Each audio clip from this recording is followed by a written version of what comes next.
오늘 우리에게 주신 하나님께서 우리에게 주신 하나님 말씀의 제목은 따라해볼까요? 살아있는 자의 하나님. 살아있는 자의 하나님. 네, 다시요. 살아있는 자의 하나님. 살아있는 자의 하나님. 하나님은 죽은 자의 하나님이라고 성경에서 이야기하신 적은 단 한 번도 없어요. 하나님을 믿으면 살아난다라고 얘기하지, 하나님 믿으면 너 인생 끝났다라고 하는 거는 없어요. 어디에서도 찾을 수가 없어요. 그죠? 그런데 그 하나님은 우리가 그렇게 알고 있는데, 그럼 하나님은 어떤 자의 하나님인가, 이거를 오늘은 좀 찾아보려고 해요. 하나님께서는 어떤 사람에게 역사하는가, 이걸 좀 보자, 이 얘기예요. 하나님은 죽은 자를 살리시는 하나님이긴 하지만, 죽은 자도 살리실 수 있는 능력의 하나님이긴 하지만, 하나님은 스스로가 분명히 말씀하셨어요. 나는 죽은 자의 하나님이 아니라 살아있는 자들의 하나님이라고 하셨어요. 무슨 얘기예요? 살아있다라는 게 뭐예요? 오늘 아침 먹고 내일 오늘 점심 먹고 저녁 먹으면 나 살아있는 건가요? 물론 이것도 생물학적으로 살아있다라는 표현이 맞습니다. 그러나 우리 인간적으로 사람이 살아있다라고 표현할 때는 뭐가 있을까요? 정말 중요한 게 뭘까요? 무인도에 저 혼자 딱 떨어졌다고 생각해보세요. 무인도에 저 혼자 배고파서 끼니 연명이어서 사는 게 산 걸까요? 저는 그렇게 생각하지 않습니다. 적어도 살아있다라는 것은 제가 누군가에게 영향력을 주고 혹은 영향력을 받는 관계, 이 관계가 형성이 될 때 그게 진짜 살아있다라는 것이 아닐까 생각합니다. 하나님께서는 저와 여러분들에게 요구하시는 것이 이 관계라고 저는 믿어 의심치 않습니다. 하나님께서는 태초에 세상을 만드시고 사람을 만드셨을 때도 왜 만드셨고, 왜 사람이 그렇게 추악한 죄를 저질렀음에도 불구하고 그 사람을 놓지 않고 계속 있었을까요? 그들과 뭐 하고 싶었던 거예요? 관계하고 싶었던 거예요. 만나고 싶고 이야기해주고 싶어서, 그리고 하나님의 그 선하심을 알려주고 싶어서 그 하나님의 뜻대로 살아가게 하고 싶었던 거예요.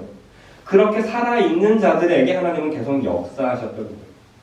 기적도 베푸시고 병고침도 낫게 하셨던 것이죠.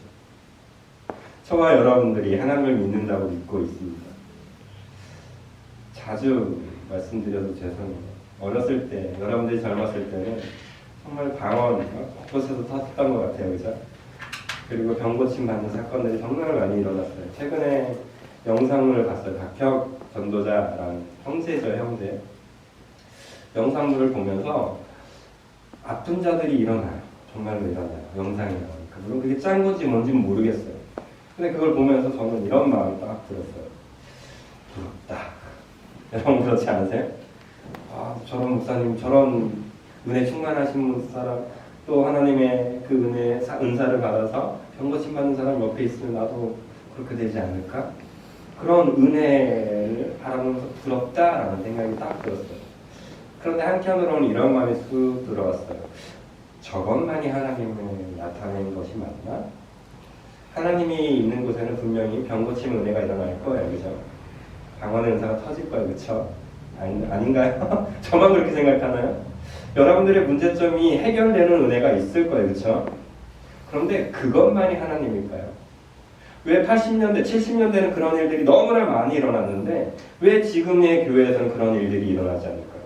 하나님이 없어서요. 그럼 과거의 목사님들이 더 뛰어나서요? 아니면 과거의 성도님들이 더 믿음이 대단해서요?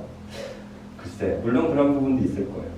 그러나 그것이 다는 아니라고 생각해요. 하나님은 그때 그 상황과 그 여건에 맞게 역사해 주신다고 저는 믿어요. 아브라함에게 필요했던 하나님의 능력은 아브라함에게 임합니다. 이삭에게 필요했던 하나님의 능력은 이삭에게 임합니다. 그런 원리도 동일하게 저와 여러분들이 살아만 있다면, 하나님을 믿는 믿음, 하나님을 향한 그 영이 살아만 있다면 하나님은 어떻게 할 거라고요? 저와 여러분들의 맞는 하나님의 은혜를 부어주시는 거예요. 그럼 우리는 어떻게 하면 돼요?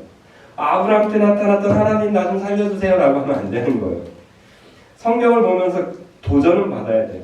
그 은사 장면을 보면서 와 나도 저렇게 하고 싶다라는 은혜는 받아야 돼요. 그런데 그 은혜가 내게 임하지 않았다고 해서 나는 죽은 것인가? 그건 아니라는 거예요. 내가 뭐만 있다면요? 사람만 있다면 어떻게 해요? 누굴 향해서요? 하나님을 향해서 사람만 있다면 하나님은 내게 은혜를 베푸실 것이고 나에게 딱 맞는 가장 적절한 것으로 우리에게 베풀어 주실 거라는 거죠. 생각해 보세요. 지금 만약 배 아픈데 예전에는 배 아픈 약이 없어서 정말 배 아프다 죽은 분들도 많았잖아요. 그죠? 너무나 간단한 병 때문에. 근데 지금은 감기약 하나면 낫잖아요. 혹은 뭐 위장약 조금 먹으면 이거 깨끗하게 고침 받잖아요. 그죠? 굳이 하나님께서 나타내지 않으셔도 하나님이 베풀어 주신 뭐가 있어요? 의학이 있어요. 의학을 우리나라는 도움받을 수 있어요. 그런데 왜 우리는 자꾸 뭘 얘기해요?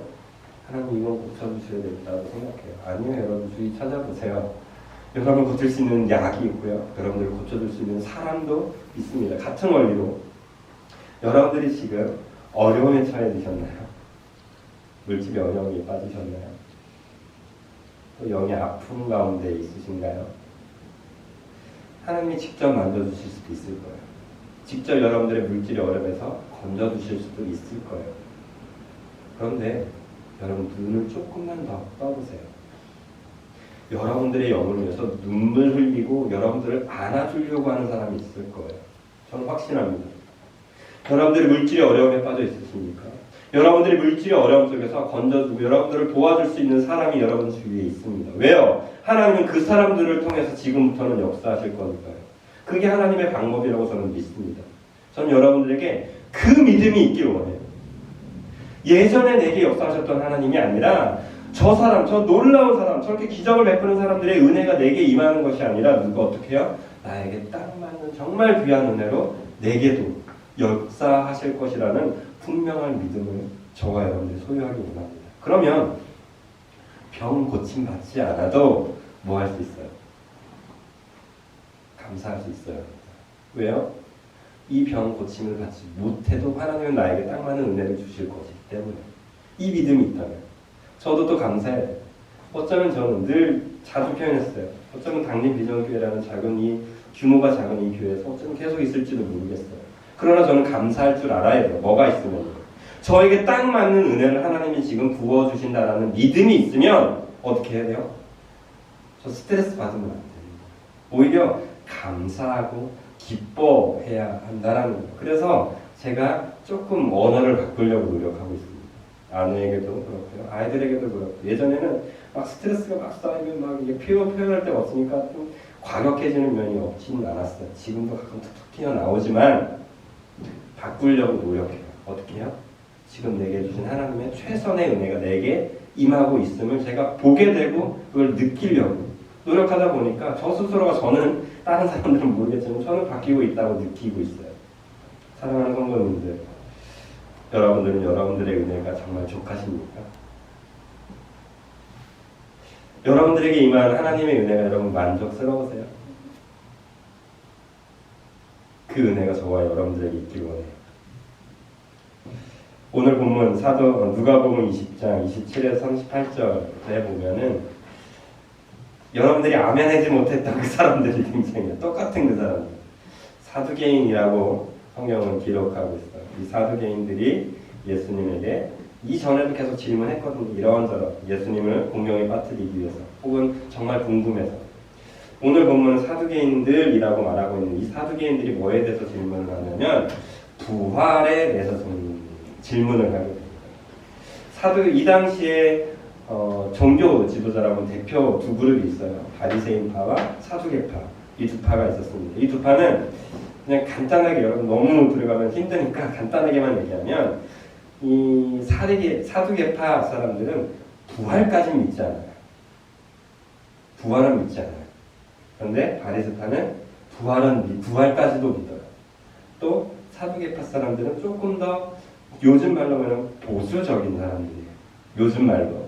그리고 바리새파는 요즘 말로 조금 더 진보적인 성향을 가진 사람들이에요. 또 하나 마지막 특징.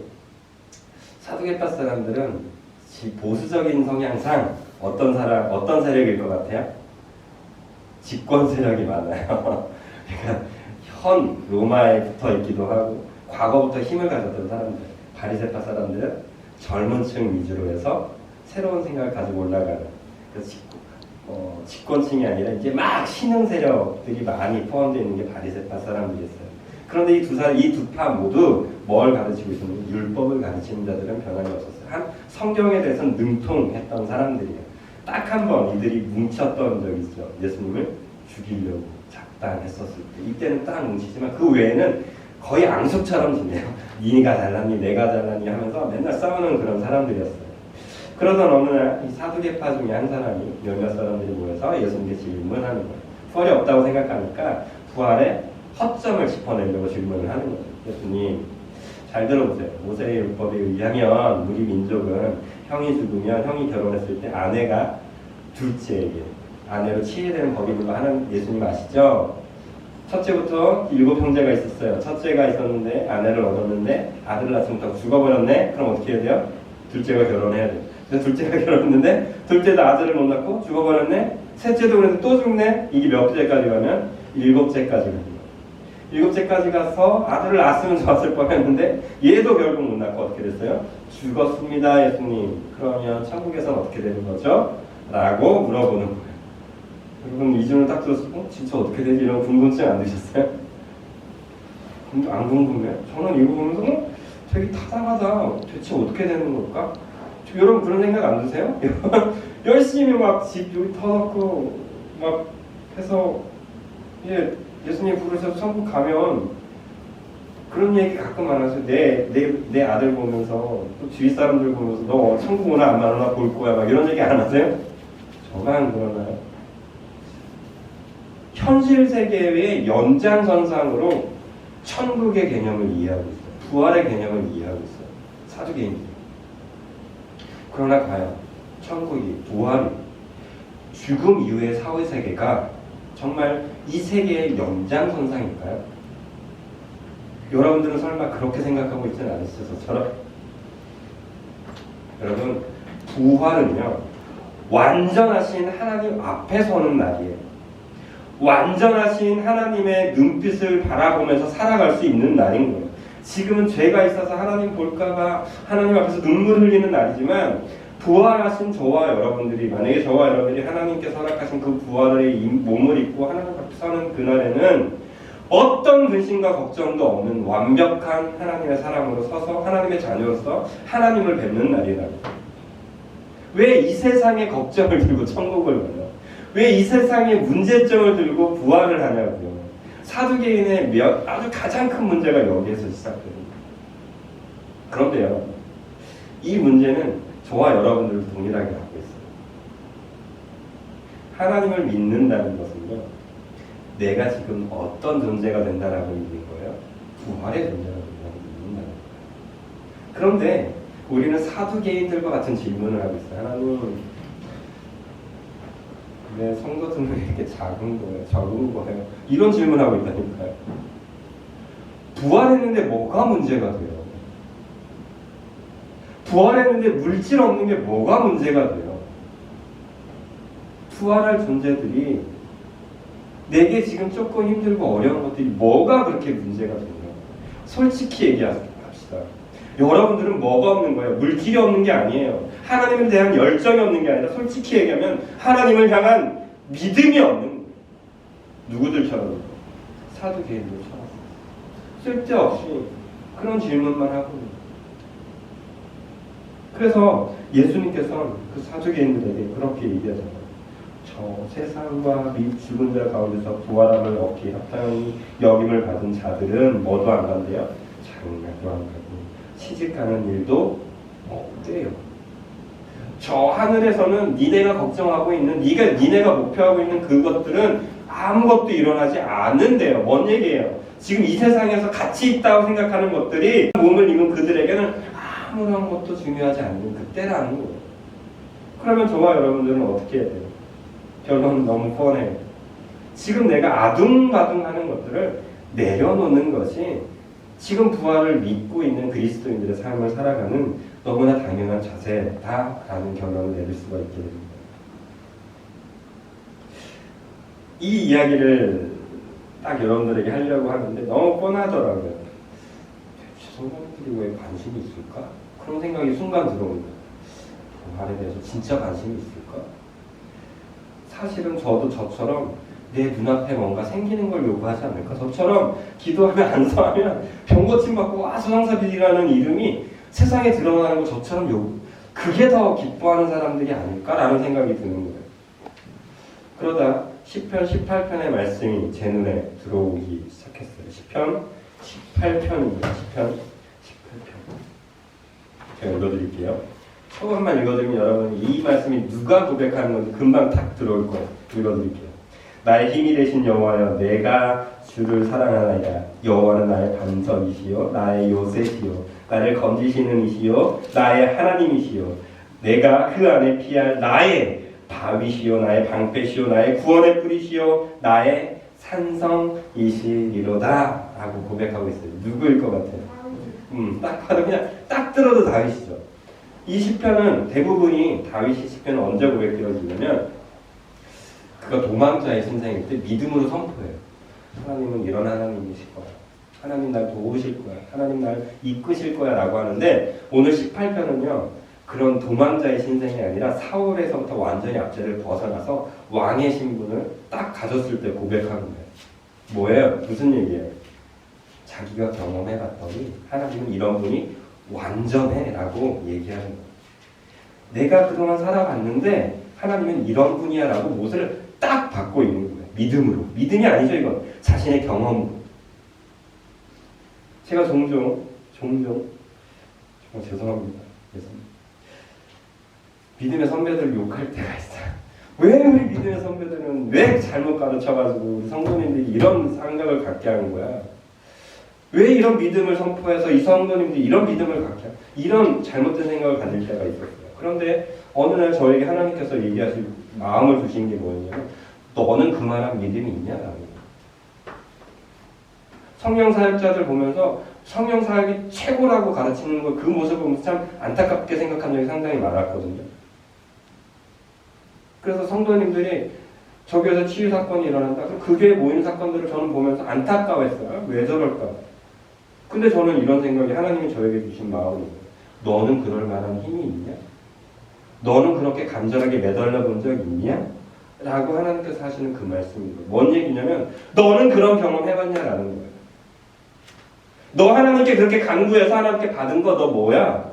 하나님이 주신 건 많아요. 정말 많아요. 아버지의 기도로 어머니의 기도로 여러 성도님들을 저를 위해서 기도해 주심으로 하나님께서 베푸신 은혜를 경험은 너무나 많이 했어요. 살아계신 하나님을 너무 많이 체험했어요. 그런데 정작 너는 네가 하나님께 매달려서 얻은 게 있냐? 하나님과 그렇게 경험해 본 적이 있냐? 그 마음을 저에게 하나님께서 주시는데 답을 못했어요. 여러분들은 어떠세요? 여러분들 이 한 주 돌아보세요. 하나님 베푸신 은혜는 있었을 거예요. 분명히. 근데 그게 여러분들이 하나님과 관계 맺어서 얻은 거예요? 여러분들이 기도해서 하나님께서 여러분들에게 주신 거예요? 그렇다면 여러분 감사하십시오. 그런데 만약 그게 아니라 그냥 하나님의 일방적인 은혜만 있었다면 여러분 좀 생각해 봐야 되지 않겠습니까? 더 이상 이 사두개인의 이 고민과 사두개인이 가졌던 이런 질문이 아니라 진짜 하나님과 관계를 맺는 진짜 부활하신 하나님의 능력을 경험하는 이런 삶으로 우리가 좀 바뀌어 나가야 되는 것이 진짜 우리 그리스도인들의 삶이 아닐까? 그런 생각을 해봅니다. 그러려면 이런 다윗의 고백이 있어야 합니다. 어떤 고백이요? 내가 살아봤더니 그런 하나님이 맞아. 내가 경험해봤더니 하나님이 이런 분이 맞아. 이전의 고백은 믿음의 선포였다면 지금 고백은 뭐라고요? 확신의 선포예요. 여러분들이 인생을 이제 얼마 남지 않은 분들이 있고 또 이제 막 살아가야 되는 친구들도 있어요. 저와 여러분들이 하나님께 진짜 고백해야 될 선포는요. 믿음은요. 하나님은 살아봤더니 이런 분이야. 이 고백까지 가야 되는 것이 진짜 저와 여러분들이 이 집에서 고백되어야 될 그 말씀이라는 거예요. 2절을 다시 한번 읽어드릴게요. 여호와는 뭐래요? 내 반석이에요. 여호와는 나의 요새래요. 여호와는 나를 건지실 분이었대요. 이렇게 고백되어지는 우리가 되어져야 된다고 돼야 된다라는 말씀입니다. 그게 어떤 자의 고백이에요? 살아있는 자의 고백. 죽은 자는 이렇게 고백해요. 내가 살아봤더니 하나님 필요 없어. 내가 기도해 봤는데, 내가 예배 드려 봤는데, 내가 교육 성수 정말 열심히 해봤거든. 근데 다 필요 없더라. 이건 뭐예요? 죽은 자들의 고백인 거예요. 해봤지 안 돼라는 고백은 하나님께서 들으시는 고백이 아니에요. 다윗과 같은 고백이 일어나요.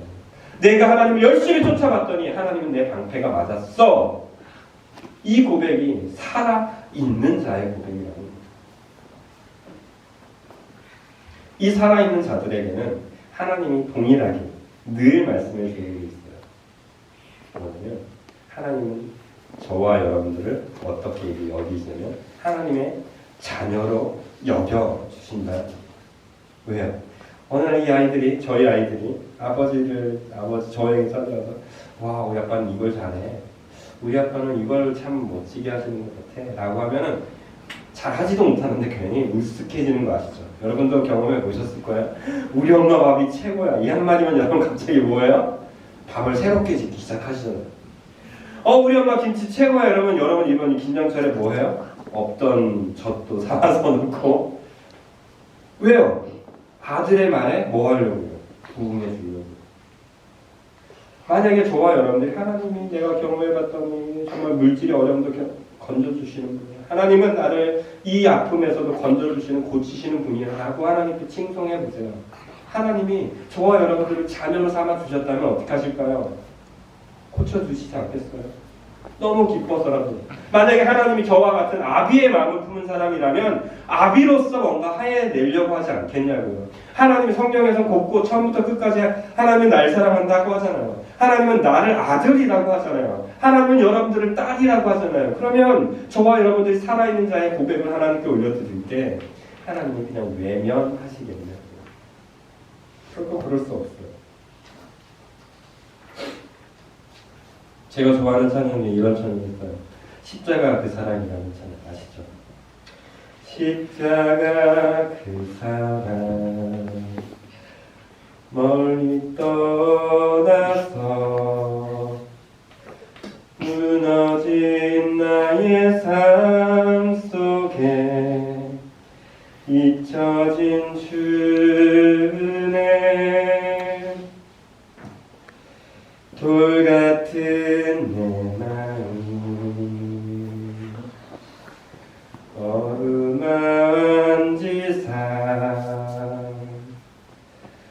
다시 일으켜 세우신 주를 사랑합니다. 주 나를 보아시고 날 붙드시리 왜요? 나는 보배롭고 존귀한 주님의 자녀라면 주 나를 보아시고 날 붙드시리 왜요? 나는 보배롭고 존귀한 주의 자녀라. 내가 어떤 삶을 살았고 어떤 삶 속에 있던 하나님은 그것에 대해서는 잊으신대요. 아니 보고 싶어 하지 않으세요. 왜요? 내가 사랑한다라고 하는 그 고백 속에서 하나님은 저와 여러분들을 어떻게 하냐면 주의 보배로운 자녀로 삼아주셨기 때문에 나를 보호하실 것이고 나를 인도하실 분이라는 거예요. 이 사실을 여러분들이 잊으시면 너무나 당연하고 하는 건데 이걸 망각해요. 자꾸 우리는 하나님을 거래하려고 그래요. 내가 하나님 이렇게 열심히 했으니까 이만큼 복 주세요 라고 한다고요. 이거는 죽은 자의 하나님인 거예요. 하나님은 거래하시는 분이 아니에요. 하나님은 어떤 분이에요? 은혜를 주시길 원하는 거예요. 살아있는 자들에게, 죽은 자들이 아니라 살아있는 자들에게 은혜를 주려고 하는 분이라는 거예요. 그 사실을 잊지 않으시길 바랍니다. 그러면 우리가 살아있다라는 전제가 있고 하나님은 그 살아있는 자들에게 하나님의 자녀들에게 은혜를 주는 자들이라면 우리는 어떤 인생을 살아갈 수 있게 되냐면 죽은 자가 아니라 부활 신앙을 줄 수 있게 됩니다. 부활신앙. 예수님의 제자들은 예수님을 향한 열정들이 대단했습니다. 그렇죠? 그들이 가진 것도 다 포기했어요. 그런데 예수님이 십자가에 돌아가셨을 때, 죽으셨을 때 그 어떤 제자도 예수님을 찾지 못했어요. 왜요? 예수만 쫓는 신앙이었기 때문입니다. 지금 저는 이 예수만이라고 하는 것은 죽음 앞에 선 예수님을 말하는 거예요. 저와 여러분들이 살아가야 될 예수님은요, 만나야 될 예수님은요, 물론 그 예수님도 중요합니다만 부활하신 예수님을 만나야 됩니다. 승리하신 예수님을 만나야 되는 거죠. 육신에 갇혀있는 예수님이 아니라 부활하셔서 부활신앙으로 살아가게 하시길 원하시는 그 예수님을 만나야 됩니다. 부활하신 예수님이 누굴 찾아오세요? 쓰러져 가는, 죽어져 가는 베드로를 찾아오세요. 너 나 사랑해? 너 나 사랑해? 너 나 사랑해? 그때 예수님께서 주고자 했던 게 뭘까요? 부활하신 예수님을 만나고 부활신앙을 살아가게 하시길 원하는 건 아닐까요? 누가복음 20장을 다시 한번 좀 봤으면 좋겠어요. 누가복음 20장 38절이에요. 37절과 38절을 같이 읽겠습니다. 누가복음 20장 37절과 38절 같이 읽어볼게요. 죽은 자가 살아난다는 것은 모세도 가시나무 떨기에 관한 글에서 주를 아브라함의 하나님이요 이삭의 하나님이요 야곱의 하나님이라 칭하였나니 하나님은 죽은 자의 하나님이 아니요 살아있는 자의 하나님이시라. 하나님에게는 모든 사람이 뭐래요? 살아느니라 하시니. 하나님에게는요, 저와 여러분들이 어떻대요? 살아있대요. 살아있으면 하나님은 어떻게 해요? 그 살아있는 자들에게 다가가시고 역사하신다는 거예요. 그러므로 저와 여러분들은 죽어있는 자의 모습으로 살아가면 안 돼요. 하나님 저 오늘 또 죄 졌네요. 물론 해야 됩니다만 죄를 졌음에도 불구하고 하나님은 나를 어떻게 할 거라는 거예요. 지금 보고 지금 내게 뭔가 하려고 하신다라는 거예요. 이 관계를 잊어버리면 안 된다니까요. 하나님은 우리를 내치시려고 하시는 분이 아니라 어떻게든 우리의 손을 잡고 끌고 가고자 하시는 분이에요. 여러분들이 아픔 속에 있고 눈물 흘리는 자리에 있더라도 그곳에서 살리고자 하시는 분이 아니 끌고 나오고 싶어 하시는 분이라는 거예요. 그러니까 저는 여러분들은 어떻게 돼요? 그 하나님을 믿고 하나님 감사합니다 하고 손을 내미시면 되는 거예요. 하나님 감사합니다 하면서 하나님께 외치시면 되는 거라고. 나 지금 여기 살아있어요 라고 하나님께 외치면 하나님은 여러분들의 손을 끌고 나오고 싶어 하신다니까요. 근데 우린 뭘 안 하는지 아세요? 살아있다라는 조난 신호를 안 보여요. 그러나 죽었네 하고 있어요. 이건 하나님도 못해 라고 하면서 포기해버린다니까요.